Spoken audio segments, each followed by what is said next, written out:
G'day punters, Wally here. Well, unfortunately, we weren't able to get into the studio this week, so it means this week's podcast is an audio-only version. Good news is you don't have to look at Harro on my head for the next hour. We answer all your questions off social, and there were a heap of them. We look at all 7 games in detail. We've got plenty we like this weekend. Harro's best bet, of course, again. So sit back, enjoy, and may the punting gods be with all of us.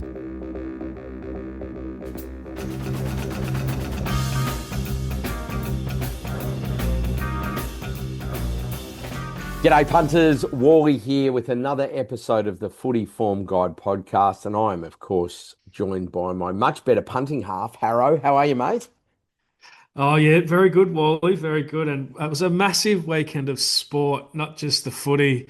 And a few things sort of caught my eye, Wally. A couple of little performances and a few clutch moments. And I don't know if you caught the golf on Monday morning, Oh, Wally, but it made me think. I always thought, kicking a goal after the siren or maybe hitting a six to win a match or something is like the ultimate clutch moment. But is there anything that can beat like a 60-foot drainer to win no. a major tournament? Something out of a movie, Harrow. It was quite incredible, wasn't it? It is literally something out of a movie. It would be one of the greatest. The only way that's any better is if it's at Augusta, if it is the Masters. But in the US Open, at the hardest course they play, the only person to finish under 6 shots or something back, he was 150 to 1 before the start. He would have been over 1,000 in the run. He would have been whatever you Wow. price you wanted earlier in the day. Harrow, you're not wrong. It was absolutely incredible. I don't think either of us are ever going to get that opportunity. I'll stick with my behind in school to win a Lightning Premiership game when I was about 14. I think that's as high as my heights for a game winning moment will be, mate. Talk to us though, highlights and lowlights from what was another big weekend on the punt. Yeah, mate, we're just having a really nice consistent season where we're just getting so much more right than we are wrong, and we saw that again on the weekend. We had a great start to the round actually. The Dogs versus Saints. We were really keen on the Doggies, mate, given their head-to-head record against the Saints, and they obviously covered the line. We laddered them up. We had Bailey Dale and we hit a $7.50 same game multi, and all of our followers were absolutely stoked with that. We rolled into the Cats and the Dons on Saturday, and it was a pretty similar result there as well, mate. We had the Cats at the line. We had their ladder. Darcy Parish, we had him over his disposal line, and we also called out some goal kickers. And Shannon Neal being one, we called him out for 3 goals. That was paying six. He ended up kicking four. Yep. So nice result there. And also Jeremy Cameron and the over total points as well. So that was probably our main highlights. Look, I could go through some others. Like we had McKercher disposals, Maxi Gawn disposals. Every game we were finding something. And a couple of over total points, the Brisbane GWS over total points. We went back the other way, and you got to be sort of nimble with your thinking around this sort of things because the lines did drop quite a bit, Wally. And so we did find some opportunities to go back the other way, even in unders season. So all in all, mate, a very positive round of punting for the footy form guide. Yeah, absolutely. Now, speaking about that Brisbane Giants game, that was one game where it was probably a low light in another way in terms of Brisbane. GWS just seemed to be winning away from home and not at home, and Brisbane are all over the place. So that was one low light. What else did we miss? Yeah, that was our biggest low light, mate, and that was our best bet. We're having a stiff run with these best bets. I think we're even on the ledger at the moment with them. But just to give the punters a bit of perspective, our last 2 best bets that have lost. The teams that we have backed have combined for a total of 20 goals, 39, and the teams that we've opposed have combined for 31 goals, 12. So we've been absolutely reamed on the accuracy front in those games, mate. It doesn't get much stiffer than that, mate. But yeah, look, that's a good enough point for us to jump into some social questions now. As you say, we'll keep going with the best bets, and I'm sure we will be able to get that ledger in the right way. You said it's still even, but we're quite critical on that. I think we're well over 80% last year. So we expect to turn that into a deeper positive as the season continues. I'll tell Now you look, what, one thing, Wally, yeah. if I had have collated our second best bet every week, um, We haven't missed. we'd be running at about 100% because I Yeah, had the Cats as our second yeah, best on the weekend. Of course, they did it easy, yeah. but anyway, That's what they it do. is what it is, mate. It is. Now, mate, we're going to get into some questions. Got a heap of questions. One that I had a lot on X and also through social, and I even had a mate hit me up verbally on this one and asked me, is around taggers. And a lot of the questions are talking about taggers, tagger alerts. Can we get something each week? Look, we're going to work on something that we can put out each week on social to help with taggers. On top of that, we will, of course, talk to them in each game as well. So don't worry, we're hearing you on the tagging front and we will be talking to taggers within each game. However, our man Sean Holmes dropped a question and I thought, you know what, the taggers as a whole, we're going to cover bit by bit, but I had to ask you this because I reckon there's more than this than I know about. Just wondering if Harrow has had any experience in dealing with taggers, mate. I don't. The question without notice here. Would you like to elaborate? And that laugh tells me there's more to this. Yeah, this is a feels like a little bit of a stitch up this question, Wally, but I think Sean Holmes, he knows very well that I've got some experience dealing with taggers. And this story goes back quite a while, Wally. Just to give a bit of background, like my footy career, I was an average footballer, mostly, playing twos. If the ones had a bunch of injuries, I'd get a game in the ones, that sort of level, right? And Mm. anyway, Sean Holmes, he's like he's a Red Hill sort of legend and multiple premierships and best and fairest. He's actually just like a champion player and one of my best mates, like as well. And we're like our friendship group. Sean is like he's like the footy guy, and that's certainly not me. But anyway, we were playing for Sereno, playing down at Red Hill one day, and the ball just kept finding me. And I think I was playing half forward, rotating on ball, and whatever happened in the first half, just one of those days where it just kept landing in my lap. And anyway, so I got a nice sort of bit of play, and we end up with a goal. And we were sort of in front. We weren't expected to win. I heard the Red Hill coach like yell out from the bench, and who the hell's playing on number 19? And I thought I had a bit of a chuckle, and I thought, oh, they're going to send some, spud to try and fucking quiet me down a little bit here. And I saw the runner come out, and he goes over to Nugger, who's Sean Holmes. He goes Yeah. over to Nugger, and I thought, oh well, I'm good here. He's talking to Nugger, and Nugger had a bit of a funny look on his face, and I was like, oh, what's going on here? The next minute, he's jogged over to him and he's put his arm across me. I said, Nugget, this isn't happening, is it? He's like, he just shook his head, and I said, Nugget, you are never going to live this down, mate. And he followed me around for the rest of the day, and I haven't let him forget it for the next 20 years, mate. Being tagged by the best player. It'd be like Dangerfield in his pomp tagging, I don't know, trying to think of someone like George Hewitt, or no, even No, worse than that. no, no, no, no, Like, no. It'd be like sending Jeremy Cameron to Ryan Shawmakers. yeah. No offense. Exactly that sort of thing. So I remind Nugger about it all the time. I say to Nugger, I said, I saw Dacos was tagged by so and so on the weekend, or the tag is always the lesser player. Mm. It never happens that the better player is Yeah, the tagger. Nick So Dacos isn't tagging Finn McGuinness. exactly. So Like, yeah, so so there you go. yeah. Mate, there you go, Harrow. Well, mate, it shows you had to be stopped at all costs. Mate, there you Oh, go. mate. I Nice just one. ran out to the fat wing and said to Norgan, mate, we're just going to stand out here for a while because if you're not in the play, we're winning. Exactly. It was like a reverse tag for you. Oh, nice one, Yeah. mate. Well, there you go, Sean. Appreciate that. All right, and we'll talk about the tag as we go. Okay, let's get stuck into some of these. About a 5 point drop in the Cats Lions total from openers today and no rain about. That's a fair drop on a game which looks to have every chance of being a shootout. Did they get the opener that far off? Looks an overs bet to me. That's from Cam. So just, yeah, on that Cats Lions game, And we've seen plenty of high scoring games down there. Both teams have the ability to put big scores up. We've seen that as well. They're saying there's no rain around. What do we think here, mate? I guess it's just the dew factor being, Okay, this time of year still a down due down in factor. Yep. Geelong. But I kind of agree with the with our listener there that these two teams do line up for a high scoring sort of contest or something.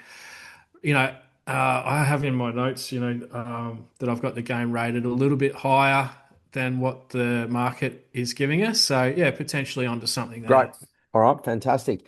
Um, Harrow might have a good sense of this, but with Kerno Mackay out, do you think Pitney comes back in and TDK plays a forward role, be a sneaky goal kicker angle?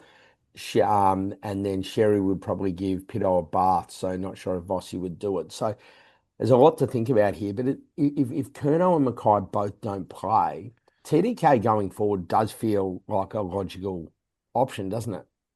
Yeah, I mean, you'd want to be getting a good price, so because Charlie Curnow plays full forward all the time. He doesn't always kick two or three goals, does he?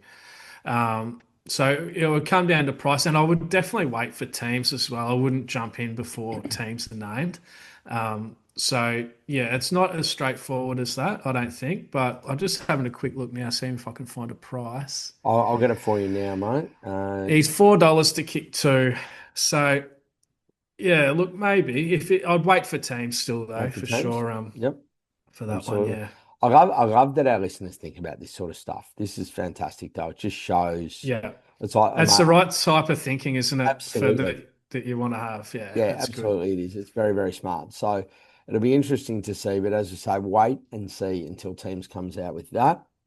Um, How do you guys handle the mental side of following a process in a patch of negative variance when you know they were good bets, but you aren't winning? How do you process? How long before you adjust the strategies? And this is a great question by Ben because at the end of Yeah. the day, we've spoken about this and we spoke about the best bet. Yes, it's about 50% of the ledger. You've spoken about the last two best bets like 50% accuracy kicking to like 75, 80% accuracy kicking. We couldn't have been unluckier.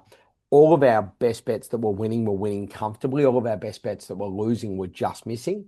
The amount of SGMs we missed by a disposal, not just one player missing, but a disposal. And it does eventually, and we've had discussions around this, Harrow. I think, like, for my side of things, I'll give mine, then you can give your response. I think this is we adjust. It's not adjusting strategy. I think we try and get an edge and then we walk away when there's no longer an edge there. We speak about that. But in terms of if we believe that it's a good bet, we continue to do that. And you just have to trust in the process that eventually the ledger will fall in your favor if you're putting the right bets on. Yeah, and I think it's important just to have a review system in place whereby that you're reviewing all of your work because you could it might not be variance, you might be getting things wrong. Mm. And that's when I have a break. If in my review process I work out that okay, hang on, I've had a bad run here, but look what's happened. I've copped this, and this, and once this evens out, things will revert back to normal.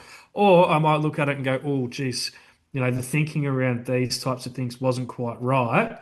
Maybe it's time just to give yourself a little refresher. So they're the sorts of things that I do. But as so long as I keep my review process happening and everything makes sense. You can just get a little bit of variance. You just got to stick at it and it will turn around. So long as you're, constantly taking value with your selections, you're not overstaking. All these types of things. If you're following the right processes, eventually, that bad run of variance will turn. But if you are breaking a few rules or making some poor bets, then maybe that's just a good time to have a refreshing and Yep. come back to it with a fresh mind. Yeah, absolutely. Absolutely. Very well said. All right, our man Steve, that's always up and about. Shout out Steve. He's always back and forth. He's talking. He's a guy that has been following us for a while now and is always very active and chatting about what he's doing on the pump, which we always love to see. If you've had a bumper week and won a lot of bets, about 21 of 32 bets, is it best to be cautious the following week as a downswing is due to come. Round 14, good bets. Round 13, only about 19 bets 1-7 sort of thing. Oh, I'll be interested to. I am. This is the mud coming through in me, and this is just from whether I'm at the Adelaide Casino or whether I'm punting on the horses at Flemington or whatever it is, Harrow. I find myself increasing my betting when I'm playing with house money coming off a good week because it's a lot easier to increase my bets if I'm playing with somebody else's money. And that's the way I've always looked at it. But this is a good question. If you go, okay, I've had this great week. Now, should I just pull back and be cautious or should I increase my bets? Now, I always have in my head, I've always gone, you know what? When I have bank to work with, that's when I'm going to bet more. However, how I've started looking at it now, more working with you over the last couple of years, is that it doesn't matter if you're ahead, it doesn't matter exactly what you did last week. It's all about your confidence in the bet. So if you find a bet the next week that you think is the best bet ever, then bet it accordingly. If the next week you're not as confident, then bet it accordingly. I don't think it matters what happened last week. If your bank is there and you have the money and your bank is healthy, bet based on how good you think the bet is, not what you did last week. And that's now how I'm thinking. Yeah, yeah, that's spot on, Wally. That's great, mate. I definitely think your old way of thinking, is flawed in terms of just increasing your bets because you've had a win, Mm, and you're playing with house money. I mean, I don't care. Once that money's in my account, it's not house money; it's my money. correct. So yeah, I don't like that sort of way of thinking. Also, don't really agree with Steve's line of thinking either. I mean, you really want to be able to push your winners and push your advantage rather than you could be on a great run and all of a sudden you have a week where you leave a lot off the table just because you've decided because of what you've done last week you've had a good week, you were going to pull back. I just don't see that as a reason. You just got to butter up the next week, keep assessing each bet on its merits, keep assessing the value of the bet, and bet accordingly to, stake the bet according to what your bank is and the value that is that potential bet's providing. I mean, that's pretty much as we said before, it's Mm, process driven, isn't it? You just got to yep. stick to that process and not worry too much about what happened the week before, whether you won or you lost. Yep. Absolutely, mate. Absolutely.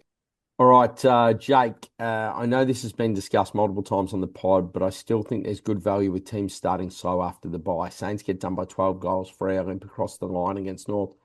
What's the best strategy to target something like this?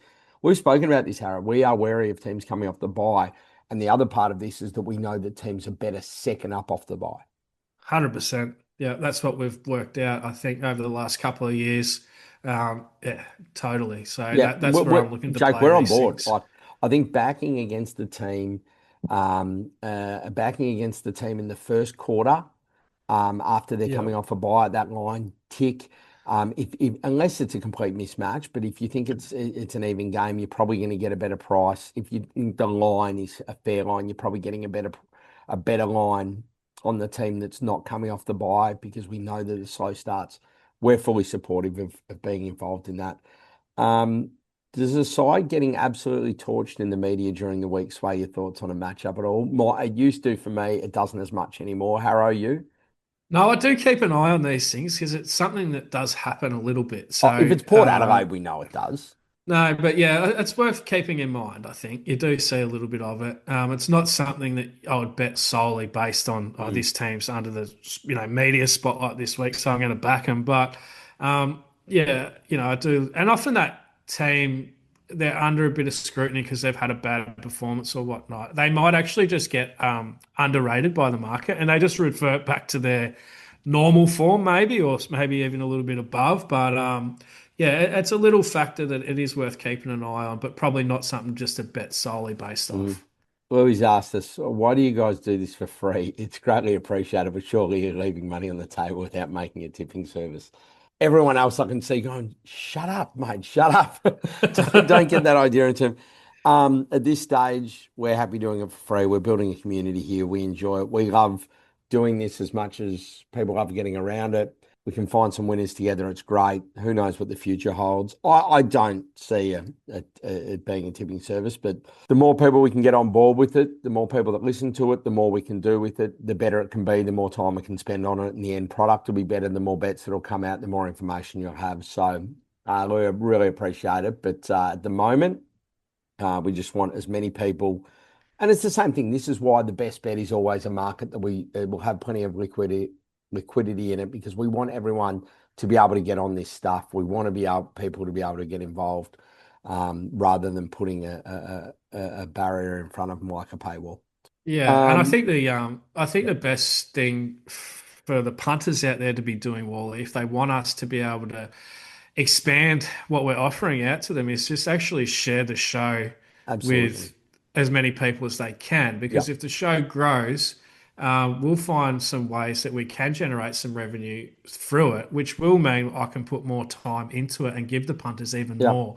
I don't really want to go and sell tips. It's no, not my kind of style and whatnot. And I'm aware as well of there's plenty of people already selling our tips out there, which is fucking disappointing.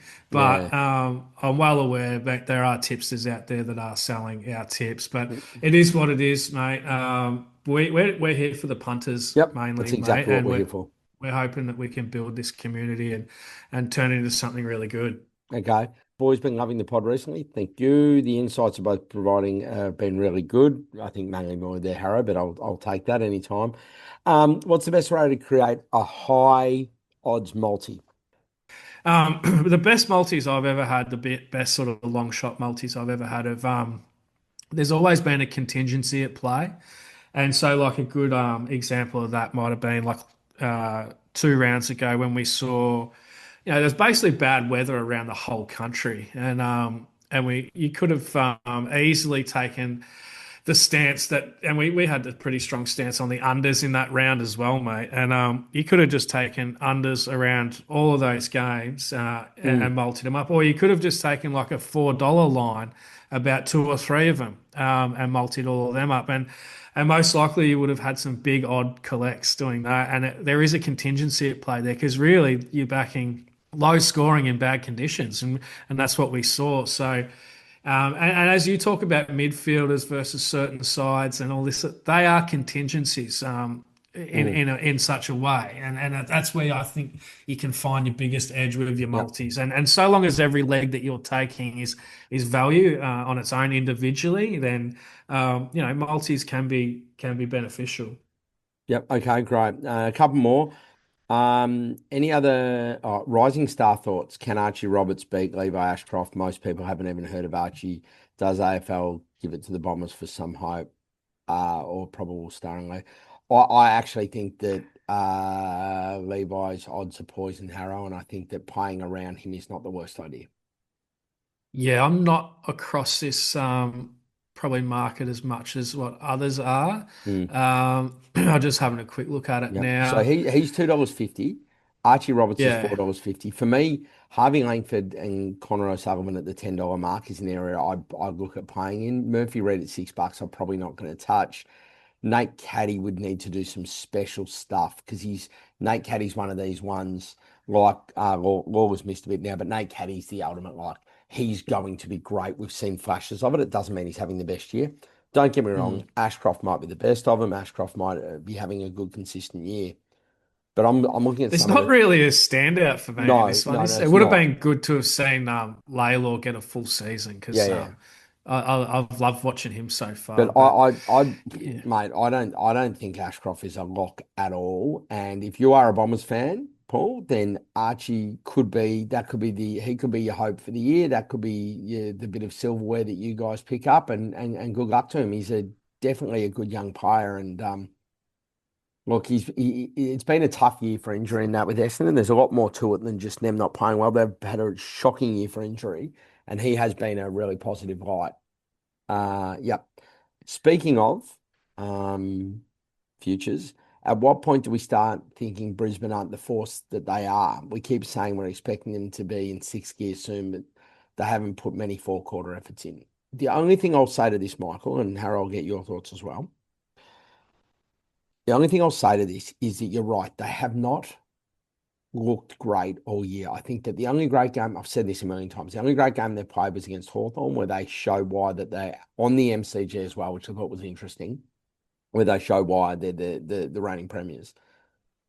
and they're still top four. They've still banked so many wins. And I look at the Mm. team they have on the park. The only thing is, if you look at the tackles on the weekend and what they were doing in a game that was important against another fellow top eight side that want to contend, I don't know how much to buy into this, but like, is there a point where that maybe some of this hunger is gone, Harrow? The weekend was the most worried I've been about Brisbane all year. I'm not writing them off by any stretch, but it was the first time I was like, oh shit, maybe Yeah. maybe 6 years hunting for a flag and finally getting it. Maybe they just don't have the fire in them to be able to go again. Yeah, it's interesting. Watching the Brisbane players in the second half of that game, they looked like they were running in quicksand. They had obviously it's been talked about the tackle count and their pressure rating. It's like the lowest in 10 years or something. So it makes me wonder what their planning is in the background, what they're up to. I mean, they still had 31 shots on goal. So probably still should have won that match as well. So, but even that in the second half, they looked so slow and so, it makes me think, were they overtraining through this bye period? And we've seen it before. And why wouldn't they when they come into this period I think they were 9 wins, 3 losses Mm, at the time. Um, so I'm going to stay wary on them and that they could come good, but it's something, I'm not going to probably be backing them week to week. And once you see it, if they do come good, that's probably the time to just jump on them. yeah. And maybe until we see it, we just steer clear. Okay, so they're going down to Geelong. I don't expect them to win down in Geelong. I don't think anyone does. And so I'm very, very comfortable looking at them for the futures markets. Going, okay, they're probably going to lose down at Geelong. Okay, then they have a bye. They're going to go into the bye, probably still top four, heaps of wins. They're going to come out of that. They're going to get Port Adelaide at home. Then they're going to play Carlton. Then they're going to play the Western Bulldogs at home. Then they're going to play Gold Coast in what should be a decent battle. And then that will sort of show us, those 4 games will show us really where they're at.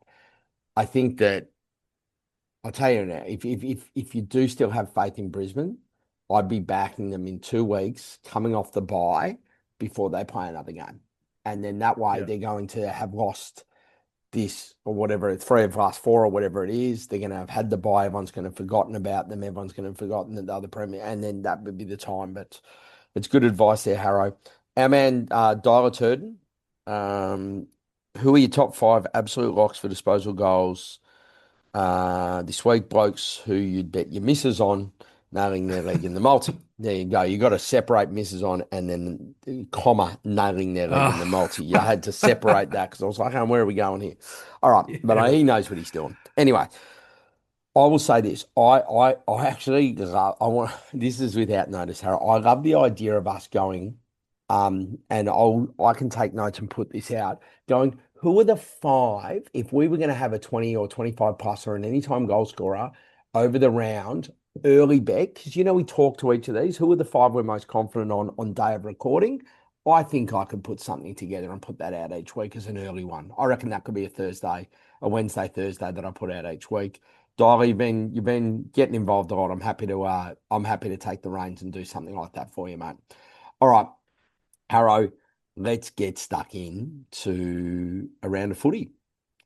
Now, kicking us off this week is I had round 16. I was going to say Port Adelaide Carlton.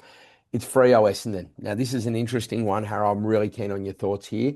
There has been rain. There was 2 games on the ground last week. There was rain during the week. There's a State of Origin game on the Wednesday. The game's on the Thursday. The forecast is starting to look a little bit better. You've told me coming towards the game. But Fremantle's $1.17.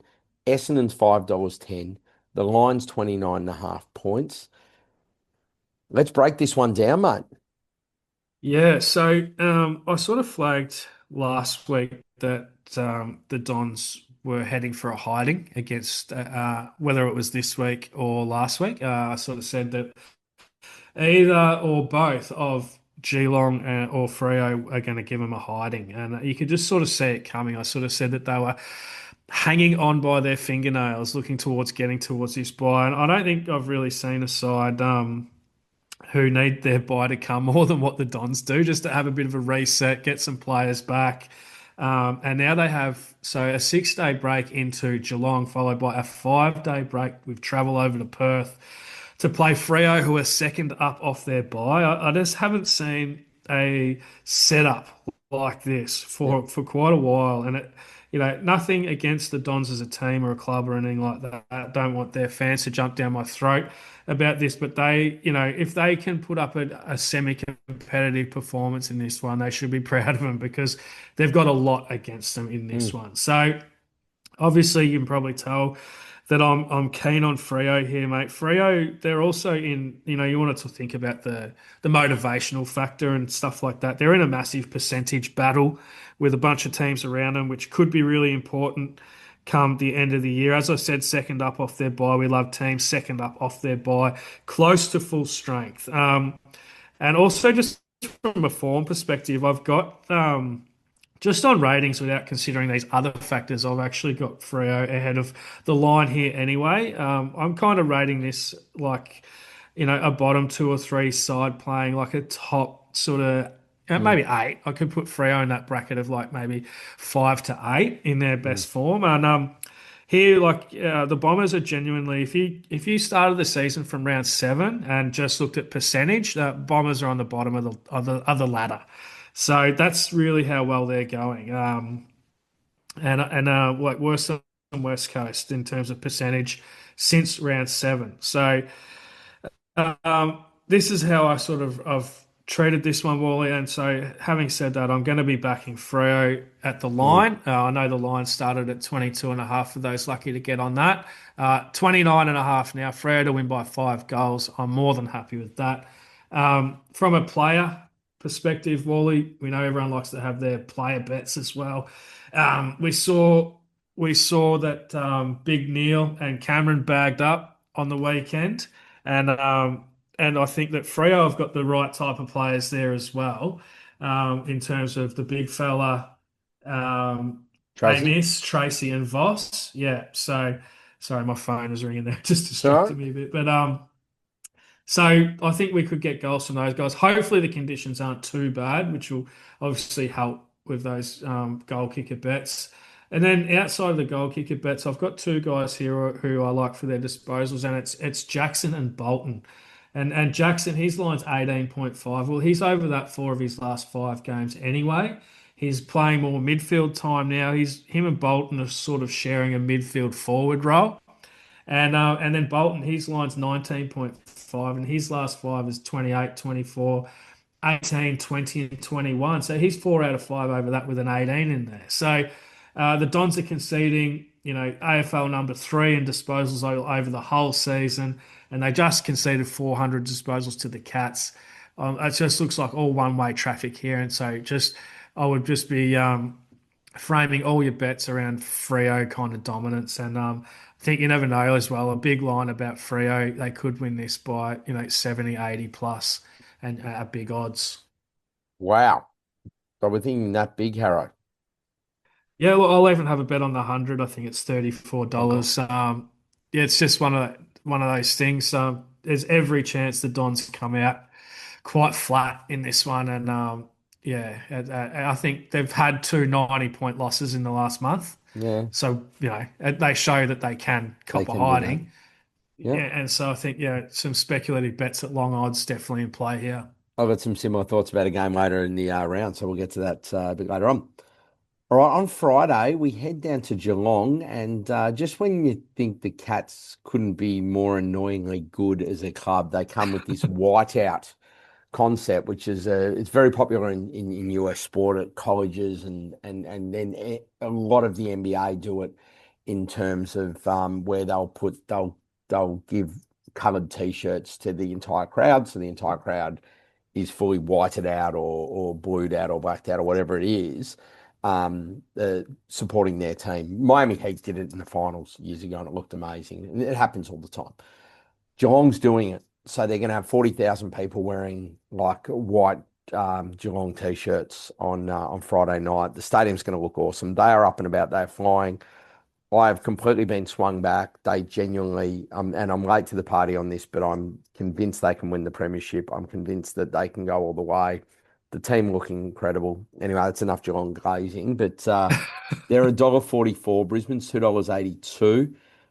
The line is 15.5 points. The over-under that we spoke about earlier in the questions, that's 168.5 at the moment.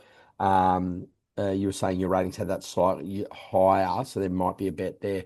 Mate, how do you like me? Do you just think the Cats get the job done here in Brisbane, limp to the bye? Well, I've got the Cats ahead on ratings with the home ground advantage, so I would have a small bet on the Cats at the line. That's no problem. Yep. Um, One thing, these two teams, I had a look at their history. They seem to play in the wet all the time, and so it's actually going to be good to see how this game plays out with them playing in normal conditions. And I think that it'll probably suit Geelong more so than Brisbane because Brisbane have, have beaten them in the wet basically. I noticed some role changes, and this is when the teams come out. You got to have this second and third layer thinking about the role changes, and also what we just saw was we saw Starcevic come into the Brisbane team.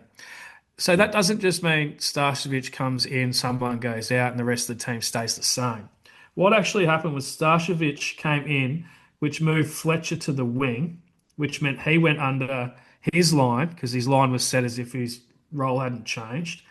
That also meant that Bailey, he had been playing wing, he got moved forward, rotating into the midfield, which meant his disposal line went under and he started to kick goals again.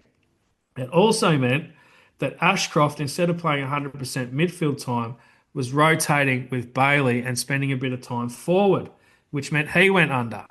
And so you could easily come up with a same game multi of Fletcher and Bailey under, Bailey to kick a goal and Ashcroft under his disposal line. You're going to be getting 10, $12 about that sort of thing, Wally.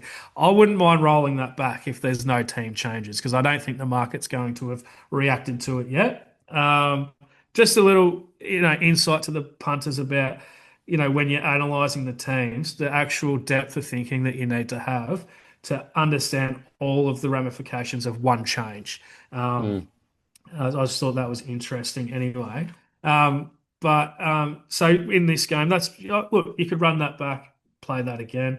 Cats at the line, a little bit over total points. I'm still a little bit wary about Brisbane when they're playing teams that are, they're going to see this is a big challenge coming off a Mm. bad loss. They've got the ability there. So, little bit of a watch for that, but still happy to follow the Cats. The other one is both midfields should go really well here. Mm. Both midfields can concede high, and also you've just got to work out who Mullen might play on for Geelong because maybe the natural matchup for him is Lockie Neal. But having said that, if it was me, if I could shut one player down for the Lions, it might be McCluggage. So Yeah. if you can work that out, I think you could play the other guys.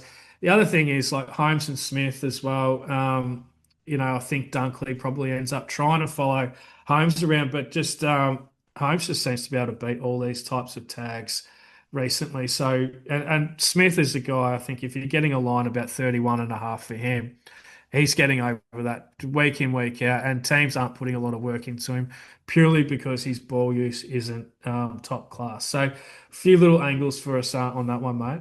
Yep. Very good, Harrow. Very good. Love it. All right. Let's have a look at Saturday's game, starting with your bag as Carlton versus North Melbourne. Carlton's $1.25, North of $4. A line of 24.5 points. The total over under is 165.5.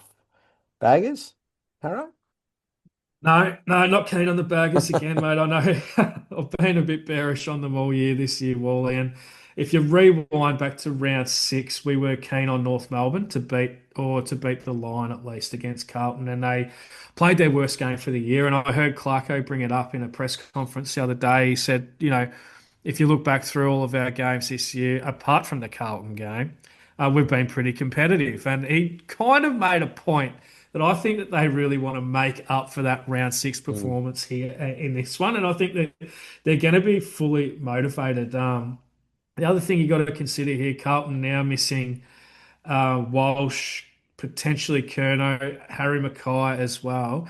They're all players that have given North absolute nightmares over the years. So North will gain a lot of confidence not seeing two or three of those guys out there. So, mate, North getting a 25-point start, North to win at $4. These are the areas I'm going to be playing in this one. You got to look at North as well. If you just back North at the line all year, you'd be having a really profitable year. I think they're top four in the line ladder at the moment. The line ladder can be found Yep. posted on our Twitter page. Yep. Thanks to They're Lee, they're who keeps fourth, doing that. Harrow. They're fourth. Yep, They're 8-5 with a percentage of 120. yep. So that means they've had 207 over the line, 172 under the line. So they're definitely in profit if you were backing them every week at the line. Whereas Carlton are 5-8. So they're the complete other end. They're 17th with a percentage of 75. So you're talking about a top four versus a bottom two team against the spread. Yep, yep. So I do, yeah, quite keen on North. If North can turn up, and I thought they were excellent against Freo.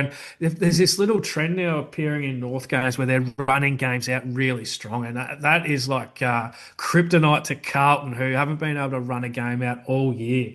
Mm. So I wouldn't surprise me to see North running over the top of Carlton in this one. And from a player point of view, there's a few North guys, and we picked out McKercher last week, and his line hasn't changed. His line is still 25.5, and two games in a row now in this new role, and he's gone 35 and 27. And they're just looking to give him the ball. He's getting all the kick in, so very keen to follow up on him again, mate. Dylan Stevens is a guy that a lot of people wouldn't know much about, but he's playing out on a wing, and he's pretty regularly getting around that 19 to 21 sort of mark. And Carlton are a side who can see big numbers to wingers. The last one here, mate, is Sheasel with a line of 27.5. Since the bye, his role has changed a little bit, and he's playing more midfield than what he was playing in the past, more in the back line. But he's gone 28 and 32 since the bye. And he's the type of player that Carlton don't really have anyone to match up on that sort of player. And so he can just rack them up in a really short period of time. And I'd be happy to have a little play on the Sheesmeister as well, mate. Yeah, nice, mate. We always like when we can back sheets. All right, moving on. Saturday, Port Adelaide take on the Swans at home. Port are $1.58. The Swans are $2.39. The line's 8.5 points, but Harrow, here's the watch on this. Now, let me just talk to you about this because the one thing we have spoken about this year at nauseum, or the entire landscape have, is Sydney's injury list. And I think with Essendon's, it's the most comprehensive, but it's definitely been the biggest talking point because of how they were expected to go versus how they're going. So Amadi comes back in from suspension. Matt Roberts should come back in. Papley and Goulden are the other two. Fox also made a comeback from injury into the VFL. So there could be a huge influx of players that fit in. I think Papley and Goulden coming back. Papley's I think they've missed him more than anyone. And just that score, the way he's a genuine match winner, he ignites the team, the way he can score in the midfield. Like I think he's the biggest miss. So for me, I just want to call out, we don't know. We're recording this. We don't know which of these players are coming back, apart from Amadi. Excuse me. So for me, two questions. One is how you see the game, and two, how much are you waiting to see the actual teams on this one before you play? Yeah, look, the teams is going to be huge Yep. for this. And so I think the market's kind of onto it, though, as well, that the Swans are going to have a fair few coming back. Because if they didn't, and you look at the Port form since the bye, I think this line might be more like a 15-point line or something like Mm. that. So definitely waiting on teams for sure. Now, the other thing, I've had a bit of a rule, not backing guys who are first up coming back from injury. And I feel like teams nowadays are actually bringing guys back in like much better shape than maybe what they used to. When I've Yep. kind of, this is just like a rule, a golden rule I've followed for years, and maybe I'll need to reassess it now because we saw two come back on the weekend in Horn Francis and Finn Callahan and absolutely blitz it. So maybe it's the fact that they're coming in and they're a bit fresher than other guys, and they're actually able to hit the ground running, rather than perhaps in the past we've seen guys come back off injury a little bit early, maybe and struggle. So um, that's going to be an interesting one, going forward. I'm going to consider guys that are coming, back off injury where in the past I haven't. One area in this one, Wally, how kind has Connor Rosie been to us? I didn't mention him Oh my in the God. highlights earlier, but we've just been having bet after bet on Connor Rosie and collecting money every week. Mm. It's been really nice. But this week, I think he's going to be the target of a James Jordan tag. I look at the matchups in this one. I look at where Jordan has been tagging so far this season, and also where the Swans have been giving up ball. And I think that we might actually go back the other way and back Rosie under 27.5 in this one, Wally. Wow. Um, yeah, so the old counter indicator. I think it's a good way to go. They've also got a few other ball users back there where he was getting all of the kick-ins previously. Well, now they've got a couple back in like Farrell and Burton Yep. who are taking some kick-ins off him. So I'm happy to have a play there. The other area I like in this one is the rucks against Port. And we saw Maxi Gawn, who was another guy that we backed on the weekend. He got his line comfortably in the end. And we get Grundy at $2.30 to get 20. And these two teams played in round six, and Grundy had 26 on that day. So Yep. I think he likes the matchup. Porter been consistent with this trend, and so that's another area to play. Aside from that, I'm happy just to sit out, wait for teams, and assess them once teams are out. All right, mate, let's have a look at the Pies v Saints. It doesn't get any easier for St Kilda, does it? Collingwood are $1.17 as they should be. St Kilda's $5.10. The line we've got with this one is 30.5 points. It's 170.5 as a total over under. Now, this one is actually under the roof at Marvel. So the Carlton North game is going to be at the G, and then this one's going to be played at Marvel. So on the Saints' home ground. Collingwood don't pay a lot there. I don't think it's going to matter, Harrow. How do you see it? Well, I guess if you're a Saints fan, if you could pick any week to get the Pies, it'd probably be them coming off their bye at Marvel as well. It's probably the right week to get them. To have some sort of a chance anyway. Where the Saints here, they are second up off their bye with a 9-day break since they played the Doggies, and I just I'm not saying it's something you could actually bet with confidence, but it does have a little stench of a Ross Lyon special. This one with Collingwood Yep. maybe being a little bit lazy off their bye, perhaps. We've seen it definitely happen in the past. And so, look, yeah, I'm not confident to back Collingwood, even though they're obviously a much better Yep. team. I would be maybe playing something, and we mentioned the first quarter line as well, whether you wanted to play that sort of thing on the Saints. The other area that I've kind of got a little bit of a sense for here, can't make a super strong case for it, but Jack McRae, he's $3 to get his 29 at the tab, and he's just the sort of player who can get big disposals against the Pies, and he's already had 430s this season, so we know that he's got the role and he can do it. And that's kind of where I got to with this one. It's a little bit tricky, just given that obviously you've got the stronger side with all the sort of factors falling against them. Playing a side that's kind of hard to back, but you never know with these Ross Lyon games that he Yep. can't pull a rabbit out of a hat, mate. No, it's a very, very, very good call, Harrow. Well, I don't know how much of a rabbit he can pull out, but he could definitely make it a real slog, and maybe that line's in danger. And we know the Pies, they're happy to go in, be part of that sort of battle, slog, grind out a win by a couple of goals. They don't mind that at all. Just another one onto the board. So it'll be interesting to see how that unfolds. All right, we head to Sunday. The Giants versus the Suns. This is the match of the round. This is absolutely fantastic. Giants, who haven't been winning at home, host the Suns, who historically haven't won away. They've changed that a little bit. Giants are $1.84, Suns are $2. This is a pick 'em game, Harry. This is a flip of a coin. The total is 161.5. I'm fascinated by this. I I wish it wasn't at 110 Saturday on Sunday. It's probably not bad for the conditions, but overarching, it feels like a primetime game has gone begging here. Yeah, well, I mean, these two sides are never really going to play prime time. I think they just don't draw the crowds. But Yeah, fair enough. I, Fair enough. but us like footy and punting sort of lovers will definitely be tuning into this one because it looks like a beauty. And straight away when I opened up the markets on this, Wally, I was a little bit shocked to see 161.5 as the total. And I went through and carefully removed all of the games played in the wet that these two teams have played this year. And overwhelming over 161.5. So very keen on that. And look, you just saw GWS play in a 200-point game. This game's going to be played in daytime conditions with light winds, perfect really for high scoring. And so pretty keen, mate, to play that. And that's probably my favourite bet in this game. Aside from that, I've noticed that GWS have dropped the tag. So they haven't used Bedford tagging in the last two games. He's just more played as a small forward. And that's opening up some options now. You can bet with a bit more confidence on opposition midfielders against GWS.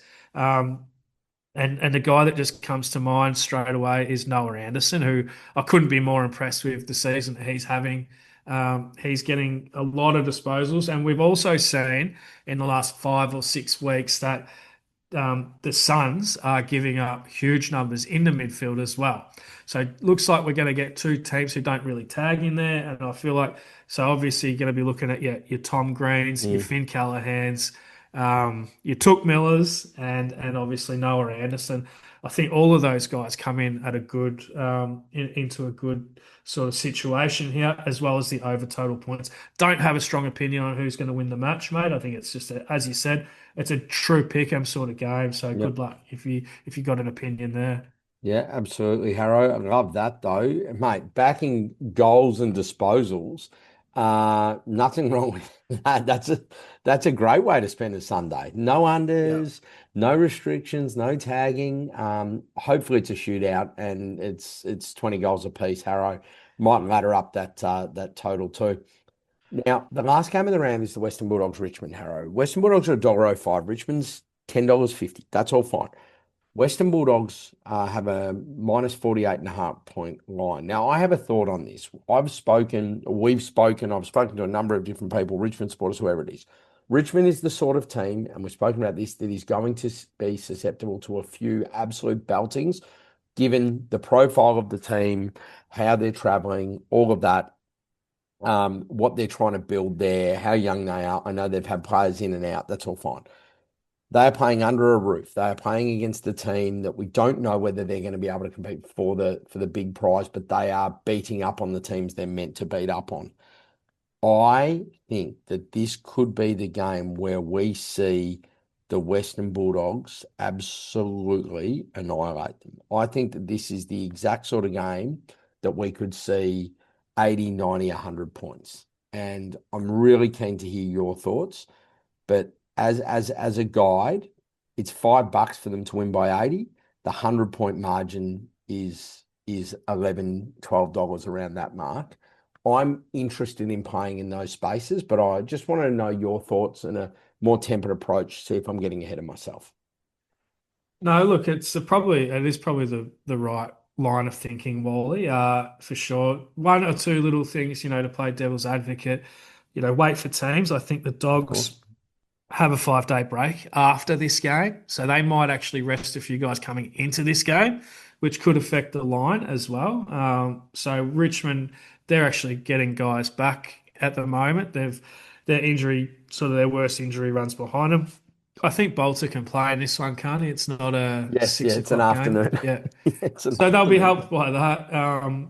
I kind of wish he wasn't going to be there and look, it probably will still happen. But our favourite player getting around at the moment, Big Das. Start, yeah, How good did he look in his first game? This is another guy first game incredible. back Everyone thought after he was a going to miss the year, injury. and he's back. Yeah, How would you be if St Kilda? You see him go down, they absolutely smash you anyway, and then he returns against you, they smash you again, and he plays like that. St Kilda's like, "Well, how has this happened to us?"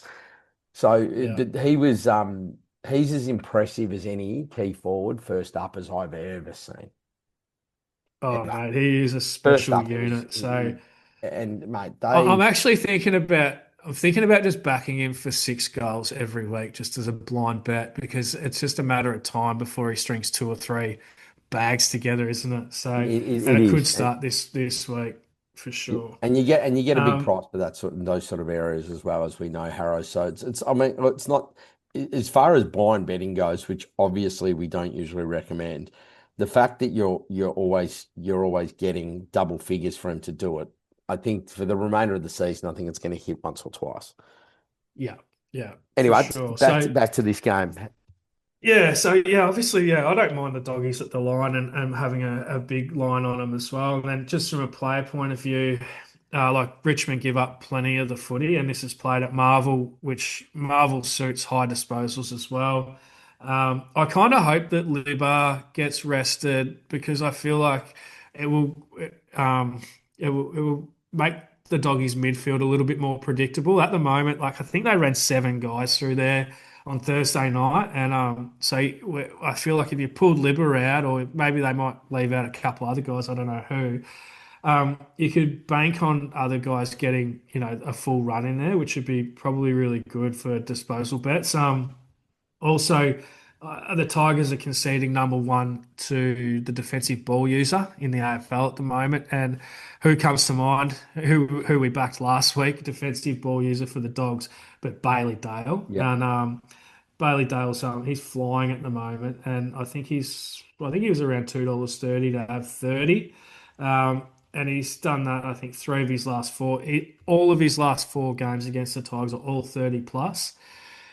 Bont is another guy who, like we saw, he got shut down against the Saints, and I like backing guys who are coming off a tag who I don't see it happening to them again in this game, and it's unlikely. I think the Tigers have got anyone to really go with Bont. So um, look, Bont's $5.50 for 30, and he's done that three of the last four games that he's played against the Tigers, and I feel like that Bont's got a big one in him. If you don't want to play the 30, you could just play his line. I think it's around 24 and a half. So there's a couple for the punters great. on that one. I think we'll have probably it shapes as a game to have a good same game multi as well, Right. combining a few Dogs players, disposals and whatnot. Fantastic, Harrow. Yeah, I'm looking at that already, going Dogs line, Darcy goals, Dale, Bont, disposals. That is just builds itself. Plus, we'll obviously focus on the disposal angle. Harrow, you've been great as always, mate. Before we let you go, of course, we need your best bet for the round. Mate, we're gonna go Thursday night. And I spoke about Freo and just the situation that the Dons are running into, and I'm hoping that we get good conditions. But even if we don't, I still think Freo Right. will win and beat that line, which I think's 29 and a half right Yep. now. All right. Very good, Harrow. Mate, have a great weekend. Enjoy the seven games, and I'll see you next week. All the best punters.